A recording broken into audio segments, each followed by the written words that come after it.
China के अंदर 8 सहाबा गए, अजर बनकर गए। उनके जो मामलात थे उसकी वजह से दीन फैल रहा था। अब ये 8 गए और इनकी तिजारत दीनी थी।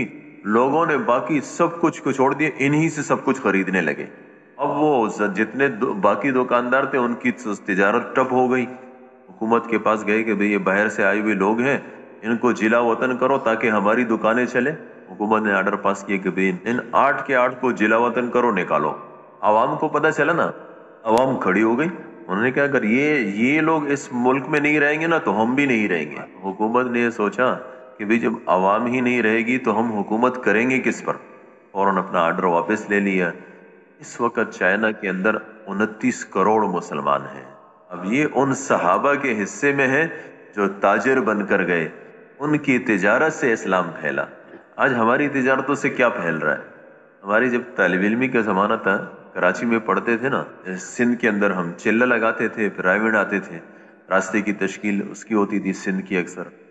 तो सजावल गए, बहुत पुरानी बात है। हम तो मुसलमानों ही को दावत देते हैं। अब क्या पता कि ये मुसलमान है कि गैर मुस्लिम है। हम बैठे, हमने समझा मुसलमान है। मुझे उससे बात की तो उसने कहा मैं हिंदू हूँ। हमने कहा यार वैसे भी बैठ ही गए हैं, चलो बेउसूली है लेकिन चलो बात करो, मुमकिन है कहीं इस्लाम में दाखिल हो जाए ना। तो बात करने लगे ना, तो कहने लगे कौन से इस्लाम की दावत देते हो? कहते अगर तुम ये कहते हो कि यही इस्लाम है तो ये तो देखो सामने मुसलमान है, ये सामने का ताजिर मुसलमान है, मुझसे ज्यादा झूठ बोलता है, मुझसे ज्यादा धोखा देता है, यानी जो कुछ है ना मुझसे ज्यादा ये इसमें मुब्तला है। अब आप खुद सोचें, नमाज का मस्जिद में पढ़ते हैं, अगर हज है हज बैतुल्ला में करते हैं जहाँ गैर मुस्लिमों का दाखिला मना है। रोजा है वो तो एक छुपी हुई चीज है, किसी को कुछ पता नहीं चलता। ज़कात है वो भी लोग छुप कर ही देते हैं। वो कौन सी चीजें हैं जिसकी वजह से लोग देखकर इस्लाम में दाखिल होंगे? वो है हमारे अखलाक, हमारे मामलात। अगर ये चीजें हमारी बन गई ना, फिर कुफार का इस्लाम में दाखिला मुश्किल नहीं। अब आप खुद सोचिए, एक आदमी है, उसने दूसरे से कर्ज लिया। अब जिसने कर्ज दिया उसका तो अपना अजर, लेकिन जिसने कर्ज लिया तो उसके लिए तो ये गलत है ना कि भी पैसे इसके पास है, इसके बावजूद नहीं दे रहा है कि यार इसको दूंगा तो गए, और अगर जो है ना अपने पास रखूं तिजारत में चलाऊं तो बहुत कुछ कमा लूंगा।